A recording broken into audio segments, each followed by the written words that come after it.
සුවදායකව සිදු කරන මදත් ඔයගොල්ලෝ ඉදලා ඉන්නේ කජමතේ බයික් YouTube නාලිකාවත් එක අද අපි රිවිව් එකක් ගෙනල්ලා තියෙන්නේ TVS ඉලෙක්ට්‍රික් ස්කූටර් එකක් ගැන. මේකේ විස්තර මොනවද? මේකේ යද්දි කොයි විදිහේ හැඟීමක් දෙන්නේ අපි පැදලත් බලමු. ටිකටම අපේ channel එකත් එක්ක එකතු වෙලා ඉන්න.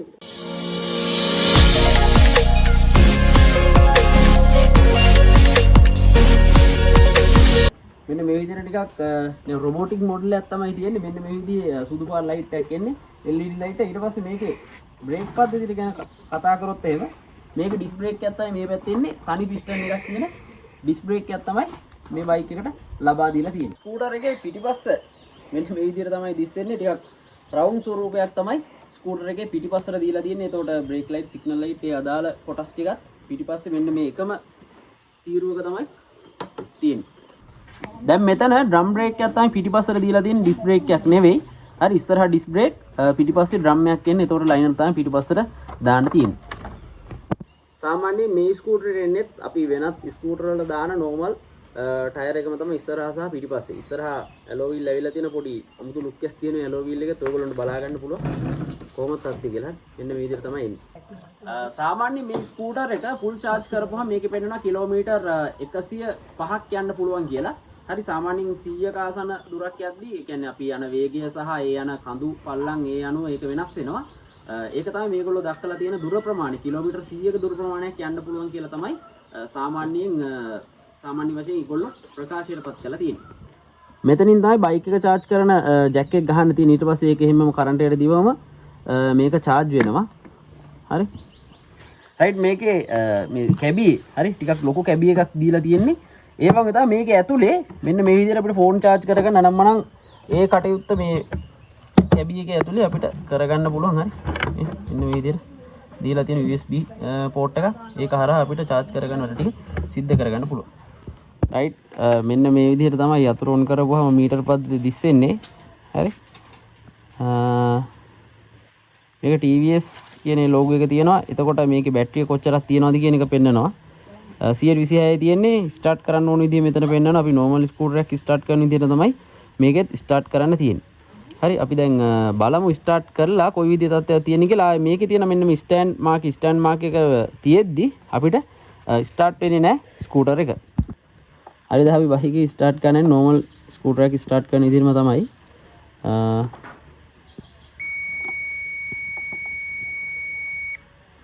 දැන් මේක ස්ටාර්ට් එකේ තියෙන්නේ. දැන් අපි ඇස්ලේට් කරොත් එහෙම යනවා ස්කූටරේ. හරි ඉස්සරහට යනවා. හරි එතකොට දැන් මීටර් එකෙන් අපිට තව විස්තරයක් තමයි මීටර් එකෙන් මේකේ මොඩ් වගේක් තියෙනවා වෙනස් කරන්න පුළුවන්. හරි අපි ඒකත් පොඩ්ඩක් බලමු. දැන් මේකේ මොඩ් එක දැන් මේ ඉකෝ කියලා කියන්නේ සාමාන්‍යයෙන් ඔයගොල්ලෝ දන්නවා සාමාන්‍යයෙන් හිමීට යන අවස්ථාවක් තමයි මෙතෙන්දි තියෙන්නේ. හරි දැන් මේකේ මේ මොඩ් කියන යට මෙන්න මේක එබුවාම හරි මෙතනින් දැන් ඔයගොල්ලන්ට පේන්නේ නැති මේ පවර් කියන එක තමයි දැන් වැටලා තියෙන්නේ. ඒතකොට පවර් කියන එක වැටලා තියෙද්දි මේක තව ටිකක් ස්පීඩ් කඳු වල එහෙම යද්දි අපි මේ මොඩ් එක දාගෙන යන්න පුළුවන්. මේකේ තියෙන විශේෂත්වයක් තමයි මේකේ රිවර්ස් ගියර් එකකුත් තියෙනවා. අපි ඒක ගැන පස්සුවට කතා කරමු. මීටර් පදේ තියෙන ඊළඟ විශේෂතාවය තමයි මෙතන බැටරිය තියෙන. බැටරිය නම් සෑහෙන්න බැහැලා තියෙන්නේ. හරි එතකොට කිලෝමීටර් ගාන එතකොට මෙතන ස්පීඩ් එක පෙන්නනවා කොච්චර ට්‍රිප් එක ඊට පස්සේ කොච්චර දුරක් මේක පැදලා තියෙනවද කියන එක තමයි මෙතන පෙන්නන්නේ. හරි ඊට පස්සේ මෙතන බ්ලූටූත් මාක් එකේ තියෙනවා සිග්නල් බැටරිය. එතකොට අර ෆෝන් කෝල් එනවාද ෆෝන් එක කනෙක්ට් කරන්නත් පුළුවන්. එතකොට මේ මීටර් පද්ධතිය තුල අපේ ෆෝන් එකත් සම්බන්ධ වෙලා ඒ අදාළ කොටස් ටික මීටරේ පෙන්නනවා. දැන් මේකේ තියෙන විශේෂත්වයක් තමයි මේකේ රිවර්ස් එකකුත් තියෙන. රිවර්ස් එක ගන්න බ්‍රේක් එක ඇල්ලුවා. මෙන්න මේ P කියන මාක් එක තියෙන මේ බටන් එක ස්විච් එක එබුවා. ඒතර දැන් මේ ඇවිල්ලා තියෙනවා. හරි ආ එකපාරක් මේ ස්විච් එක ඔබපුවාම මෙතන රිවර්ස් එක කියලා තියෙනවා. දැන් තියෙන්නේ රිවර්ස් එක. රිවර්ස් එක මෙන්න මේ විදිහට තමයි තියෙන්නේ. රයිට් රිවර්ස් ආනන්ද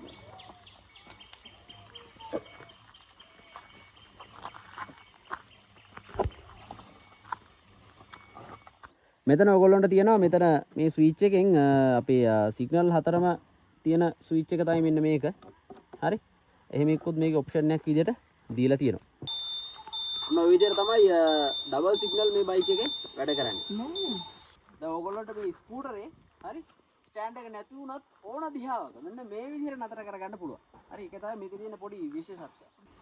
දැන් අපි ස්කූටර් එක ස්ටාර්ට් කරලා බලමු කොහේද තත්ත්වය තියෙන්නේ. දැන් වෙන මම අර පෙට්‍රල් එක පැදලා දැන් කිසිම හඬක් එන්නේ නැහැ මේකේ. හරි නිකන් ෆුල් අමුතු ඒක නිකන් මායාවක් වගේ පොඩි කේස් එකක් තියෙන්නේ. යතුරු ඔන්තරා හරි.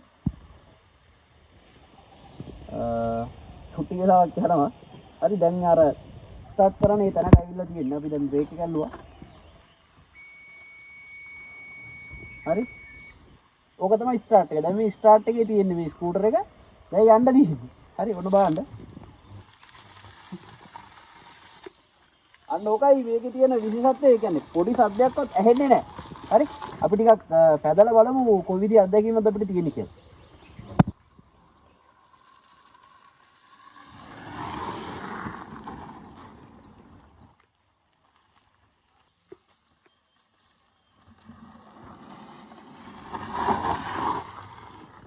දැන් අපි බලමු මේකේ තිරිංග පද්ධතිය කොයි විදිහේ සීන් එකද තියෙන්නේ. දැන් මේ වැලි තියෙන පාරක් හරි.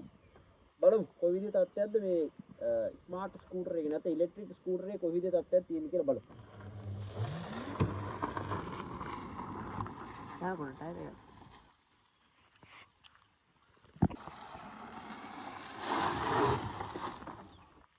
කෙනෙක් පොඩ්ඩක් නතර කර ගන්න පුළුවන්. හරි. අපි තව එකක් බලමු කොයි විදිහේ බාන්ටිය වේගින් ඇවිල්ලා තමයි නතර කරේ. තව එකක් බලමු කොයි විදිහේ තත්ත්වයක් තියෙන්නේ කියලා ස්ලෝ ඇවිල්ලා කොහොමද ලස්සන නතර කර ගන්න පුළුවන්ද කියලා බලමු වැලි පාරේ.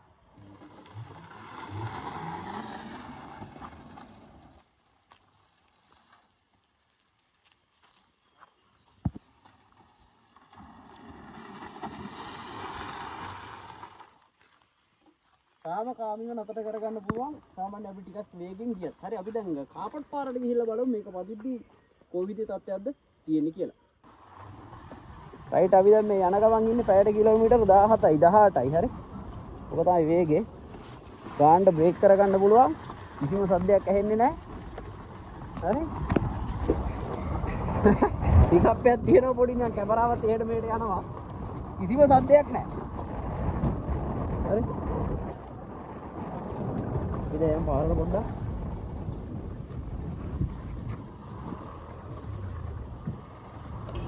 අන්තිම උඩට යන්න.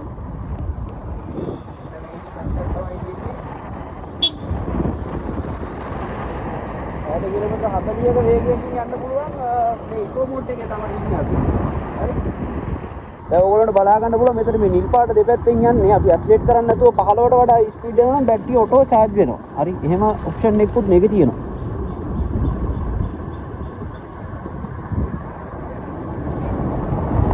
right ඔය විදියයි ස්ලේට් ගන්න බැටරිය charge වෙනවා.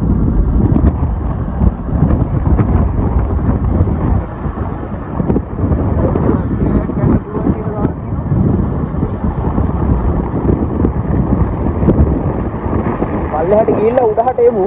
හන්දේ පවර් මෝඩ් එක ඔන් කරලා හරි කොච්චර ස්පීඩ් එකකින් එන්න පුළුවන්ද කියලා බලමු. ඒක සාමාන්‍ය 50ට වගේ යන්න පුළුවන්.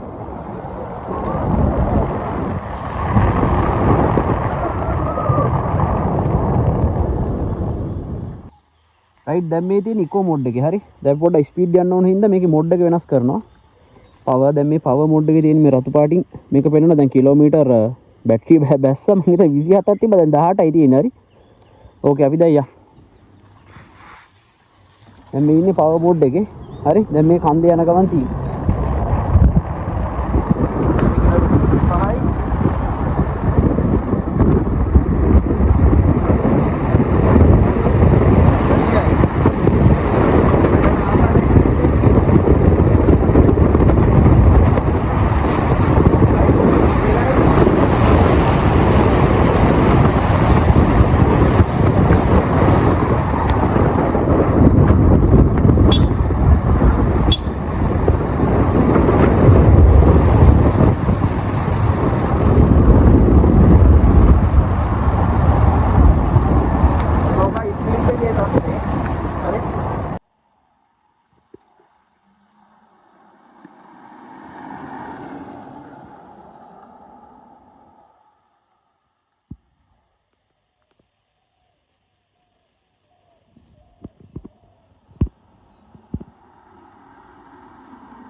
ඕක ස්පීඩ් එකකින් ආවා සාමාන්‍ය පල්ල මෙයාවේ හැබැයි තනිතලාව එහෙම ගිහිල්ලා නෙවෙයි තනිතලා නෑ අපේ ප්‍රාන්තේ හොයාගන්න හරි ඕකයි තත්ත්වේ